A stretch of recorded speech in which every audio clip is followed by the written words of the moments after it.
മുഖ്യമന്ത്രി പിണറായി വിജയനെ വിമാനത്തിൽ കരിങ്കൊടി കാണിച്ച സംഭവത്തിൽ അന്വേഷണം ഊർജിതമാക്കി പോലീസ്. വ്യാഴാഴ്ച യൂത്ത് കോൺഗ്രസ് സംസ്ഥാന ഉപാധ്യക്ഷനായിരുന്ന NS നുസൂറിന് അസിസ്റ്റന്റ് കമ്മീഷണർ മുൻപാകെ ഹാജരാകാൻ നോട്ടീസ് നൽകി.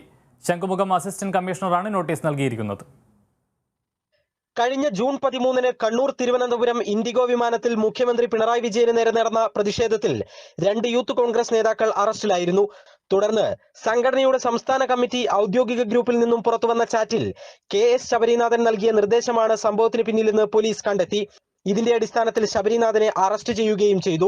തുടർന്ന് സംസ്ഥാന കമ്മിറ്റിയിൽ ഉടലെടുത്ത രൂക്ഷമായ തർക്കം സംസ്ഥാന വൈസ് പ്രസിഡന്റുമാരായ NS നുസൂറിന്റെയും SM ബാലുവിന്റെയും സസ്പെൻഷൻ നടപടിയിലാണ് കലാശിച്ചത്. ഇതിനിടെയാണ് വരുന്ന 12-ാം തീയതി ശംഖുമുഖം അസിസ്റ്റന്റ് കമ്മീഷണർ മുൻപാകെ ഹാജരാകാൻ NS നുസൂറിന് നോട്ടീസ് നൽകിയിരിക്കുന്നത്. കഴിഞ്ഞ ദിവസമാണ് സംഭവത്തിലെ പ്രധാന പ്രതികളിൽ ഒരാളായ ഫർസീൻ മജീദ് ജോലിയിൽ തിരികെ പ്രവേശിച്ചത്.